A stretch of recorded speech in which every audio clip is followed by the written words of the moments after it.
Bien, vamos a leer del libro de Caricuao. Vamos a leerles segunda parte. La Caracas diacrónica, la aldea, las haciendas y las urbanizaciones. Ok, página 101. Principales dominios de la estructura espacial Caricuao 1973. Venezuela de la centralización, descentralización. Ok, la aldea colonial. La aldea se reedificó varias veces en el Valle de los Toromaimas. Tuvo el mismo emplazamiento, inicialmente el mestizo Francisco Fajardo, hijo de Isabel y nieto de Charaima, cacique de Paraguachoa y del teniente gobernador de la isla de Margarita. Francisco Fajardo pudo establecer una ranchería y un hato de ganados en el huerto cruzado por las quebradas Catuchacuao o Guanábano, Caruata o Caruata y Anauco. Sería la quebrada del Guanábano, Caruata y Anauco. A este incipiente asentamiento lo llamó San Francisco.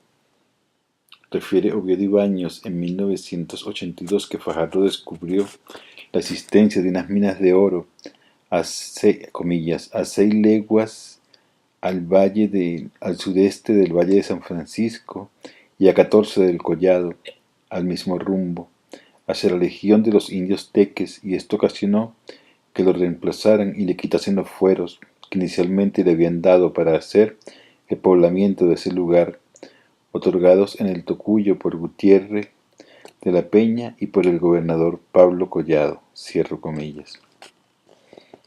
Según dice Oviedo Ibáñez, la razón por la cual sacan de aquí a Francisco Fajardo es por haber descubierto una mina de oro.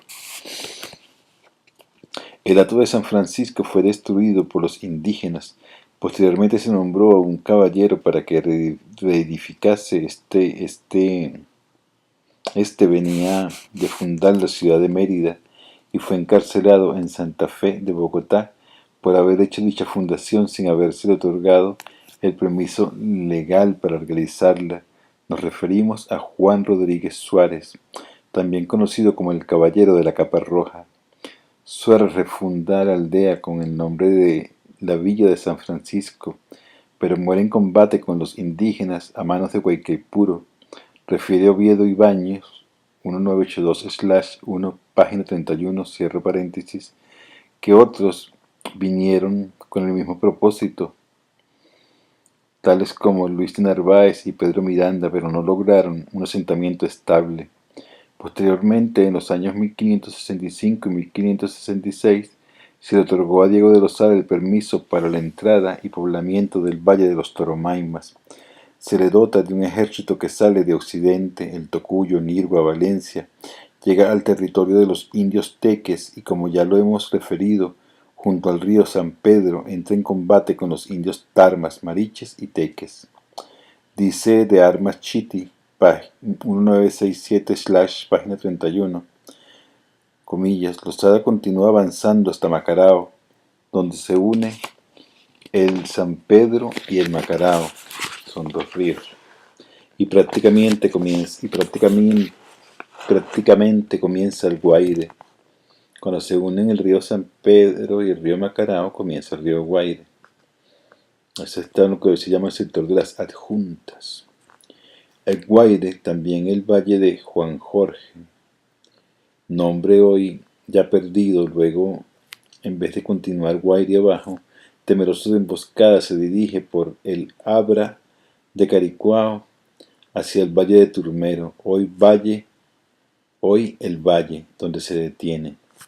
Cuenta, y ya lo he leído antes aquí, el profesor Hurtado, que él avanza entre Caricuao y ve que hay una vegetación donde puede ser emboscado, como cañabravas, pero avanza hasta lo que hoy sería el materno infantil, hasta allí. Y desde allí, en vez de seguir hacia Caracas, como por la parte que sería hoy Mamera o por donde está Francisco Fajardo, por allí, siguiendo el río, no. Él teme que va a ser, que puede ser emboscado y sube como hacia el UD5, sube por donde está el parque y por allí pasa hasta el valle. Esto lo leí no, lo citaron aquí, que fue publicado en El Tiempo de Caricuado por el profesor Hurtado.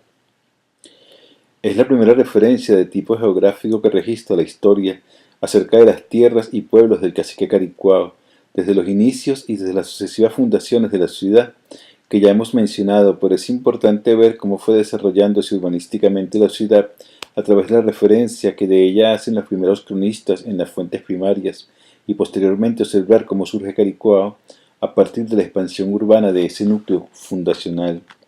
En la relación del gobernador Juan de Pimentel, citado por Lila Mago 1986/página 174, se hace una descripción de la ciudad después de 2 décadas de fundada, comillas. Las casas de esta ciudad han sido y son de madera, palos hinchados y cubiertos de paja.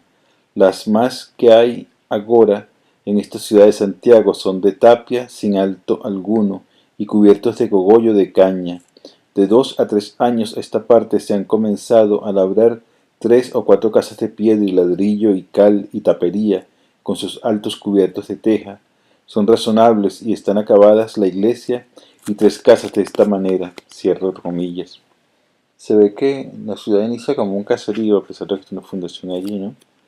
Con casas principales mejor acabadas y otras con menos ingresos, utilizando un material más económico, ¿no?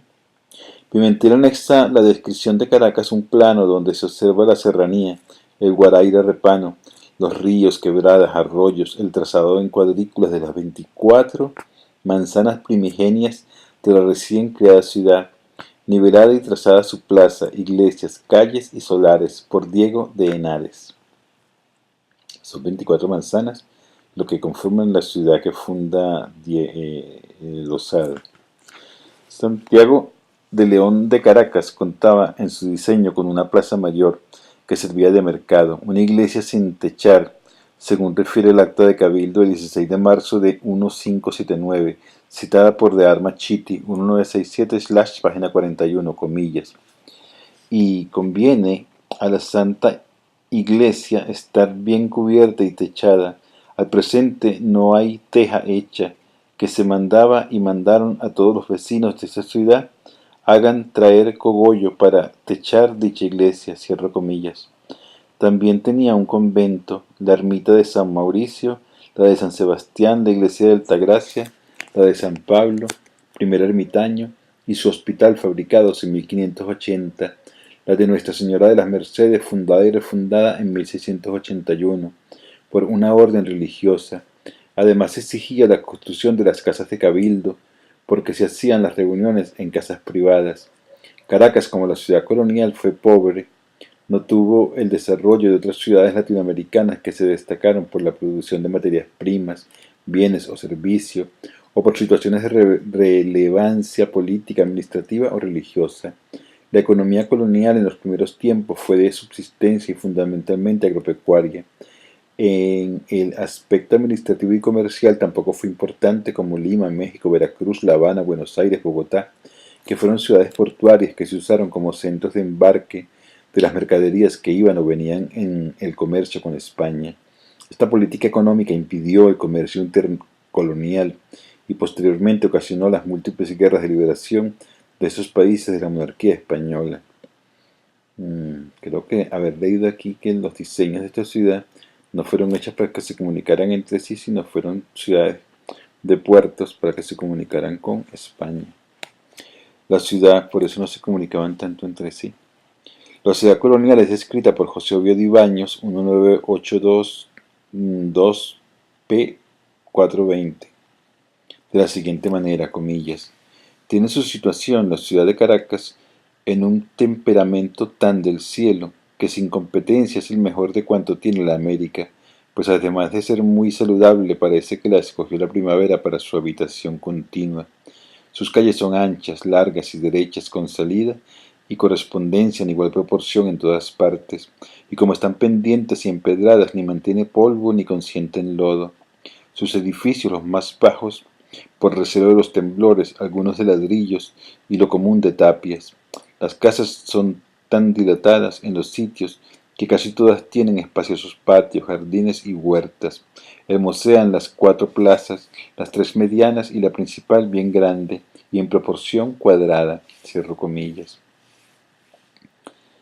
Esto es una típica casa, ciudad cuadriculada, ¿no? Por eso hablan de la modernidad aquí, pues, que esta es una cosa así bien cartesiana, bien...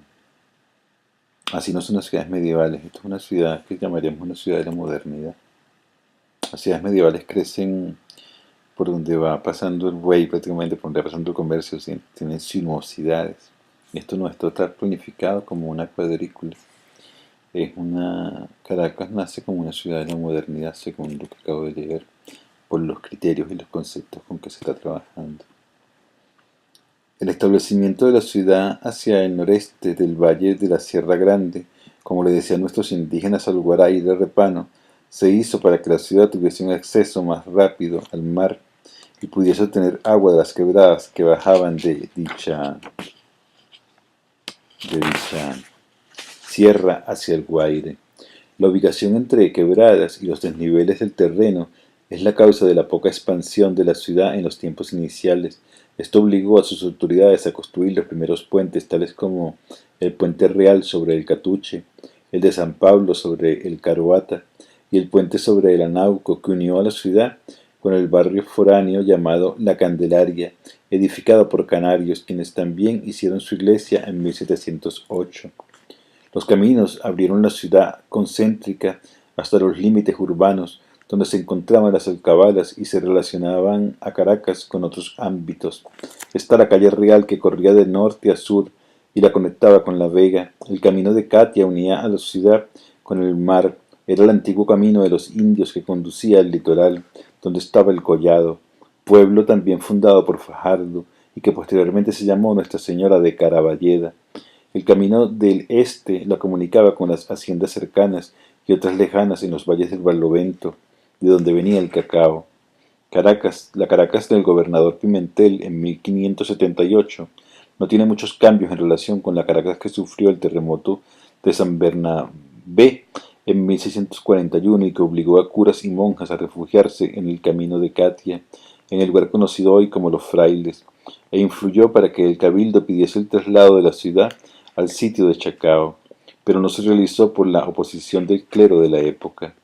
La ciudad estaba comprendida entre la Plaza Altagracia y la esquina de Maturín, en la parte norte, y las esquinas de la Bolsa y Traposos en la parte sur. El gobernador Felipe Ricardos en 1755 se le confirió el permiso para levantar unas arcadas con la finalidad de albergar tiendas para el mercado de la Plaza Mayor para propios de la ciudad. Esta obra fue edificada por el teniente Juan Cañangos. A este gobernador también se le ordenó por real cédula, según refiere Oviedo Ibáñez, 1967, página 34, comillas, la creación de ermita en el cerro de El Calvario, con el título de Jesús de Nazareno y Nuestra Señora de Valvaneda, cierro comillas. También se le ordenó la construcción del Palacio de los Gobernadores y las oficinas del gobierno, pero luego muere Ricardos y el encargo pasa a otro gobernador, el brigadier Felipe Ramírez de Esternox. Se dan cuenta que estamos asistiendo nos están contando cómo se fue construyendo la ciudad de Caracas, ¿no?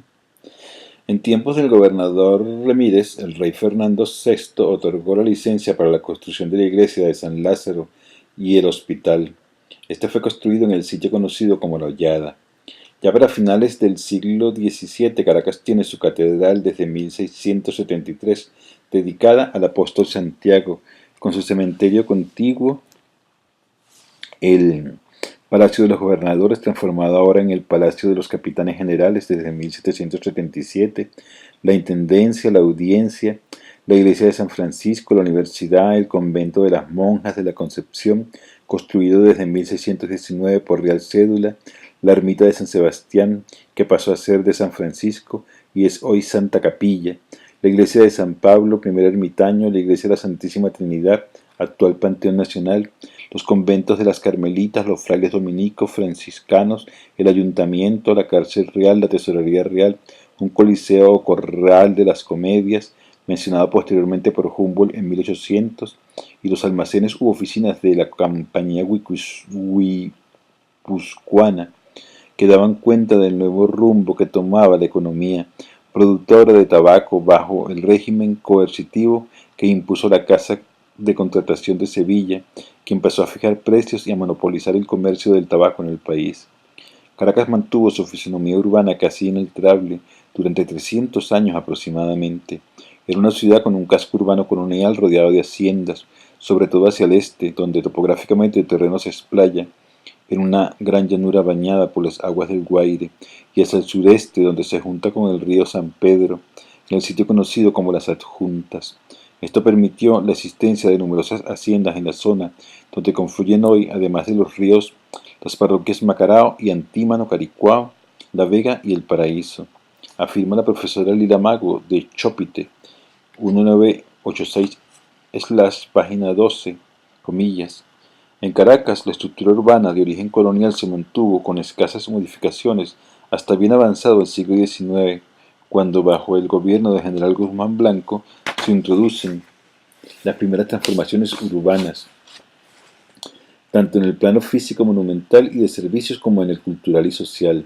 Ciertamente en los gobiernos de Guzmán Blanco se refraccionó el rostro de la ciudad y se construyeron edificios, bulevares, plazas, templos, teatros, con clara influencia francesa en su arquitectura, además de tranvías, ferrocarriles y el cable submarino.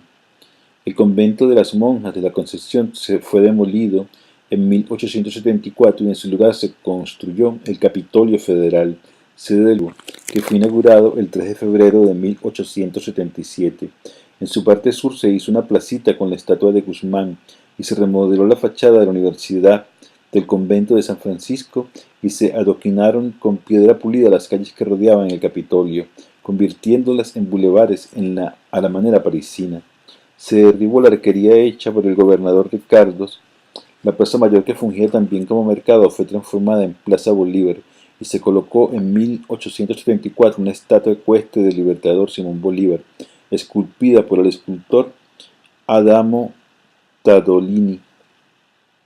El mercado pasó entonces a ocupar el lugar donde estaba el antiguo convento de los frailes dominicos, el cual fue demolido para hacer este mercado que, con el nombre de San Jacinto, comenzó a funcionar desde 1873.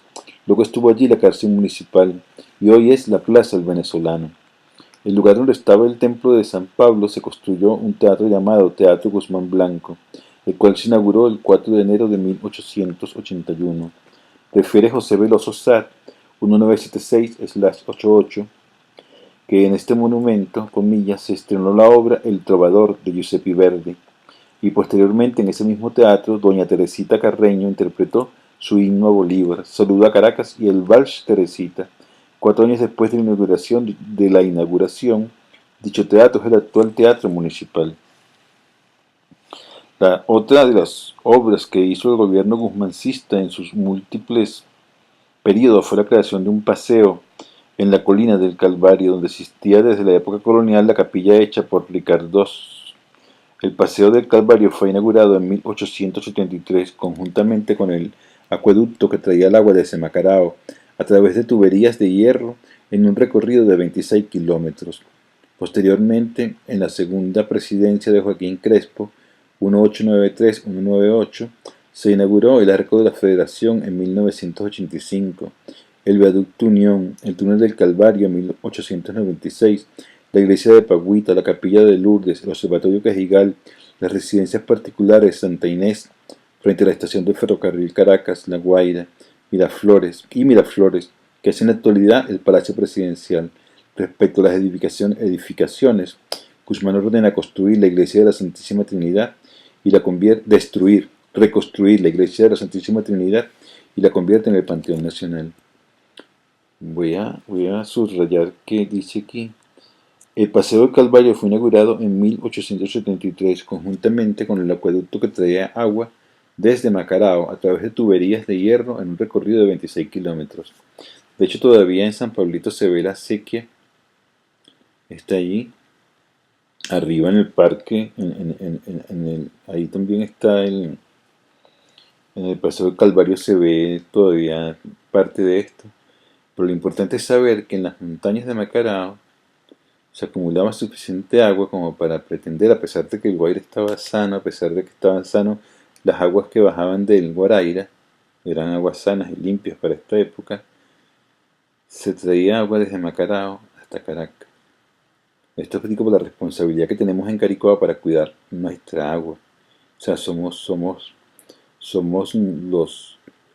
los guardianes, los chamanes, los responsables de estas fuentes de agua que tenemos en Caricuao y en Macarao. Sigo. El ferrocarril y los tranvías fue una de las maneras que encontró Guzmán Blanco para comunicar los distintos sectores de la ciudad con el casco histórico y con otras regiones que eran productoras de materias primas, tales como los Teques, los valles del Tuy, los valles de Aragua, Valencia, Puerto Cabello, con La Guaira.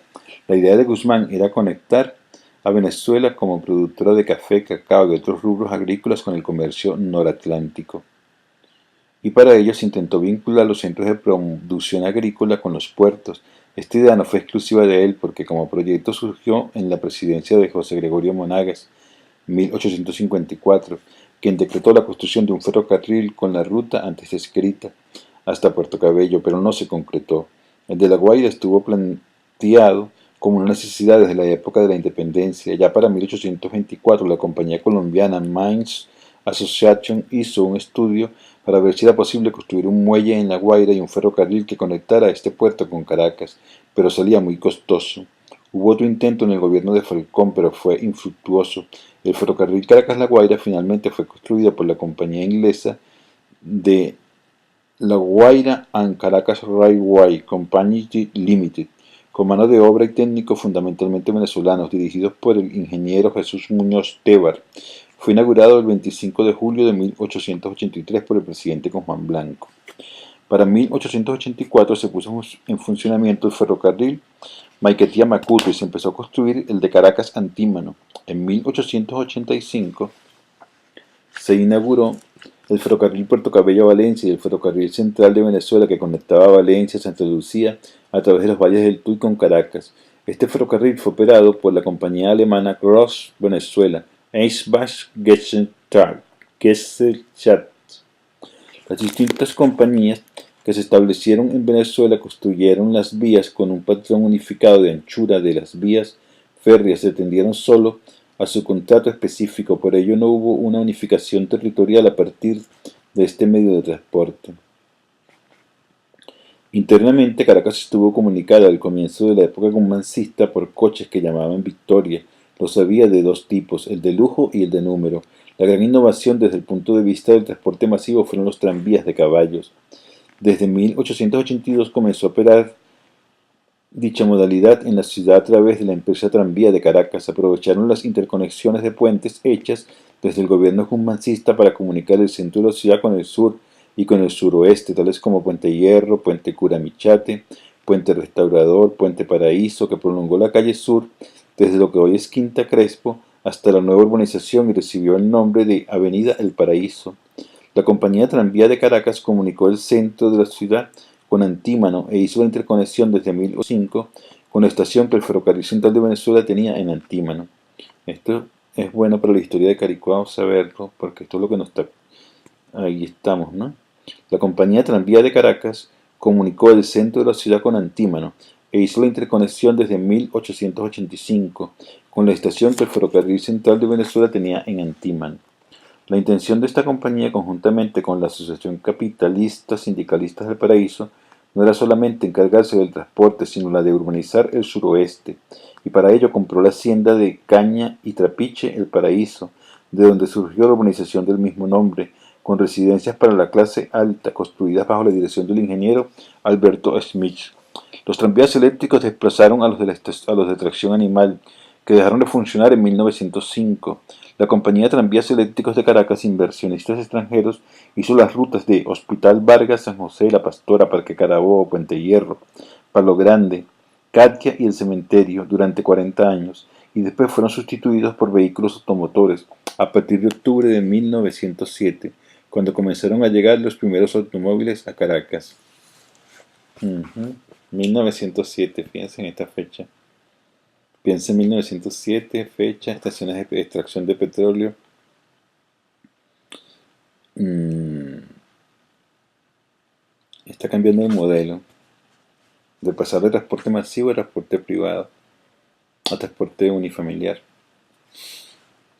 Transporte masivo a transporte unifamiliar no es un excelente cambio. Alguien ha dicho que, comillas, jamás se había visto en la ciudad un carro que pudiera desplazarse a impulsos propios. Cierro comillas. Guillermo José Sarael, Imagen y Noticias de Caracas, citado por Dearma Chiti 67/228, cierro paréntesis. Estos nuevos vehículos, llamados por la gente en un principio coches que caminan sin caballos, marcan el inicio de un nuevo modelo capitalista que pondrá fin a la vida de los ferrocarriles, tranvías y dará paso al asfalto, a las autopistas y a una nueva manera de ser la ciudad, determinada por el boom petrolero. Ahí está. Yo diría que el comienzo de la infección que nos tiene ahorita en la Caracas, la ciudad de balas, que es Caracas ahorita, con ese Guaire perdido y sus quebradas perdidas, y, y la misma amenaza sobre Caricuao. Voy a dejar este video hasta aquí. Bueno, muchas gracias por escucharme. Estamos leyendo la historia de Caricuao, del libro de Villalba, de Federico Villalba, publicado por la editorial Ipasme.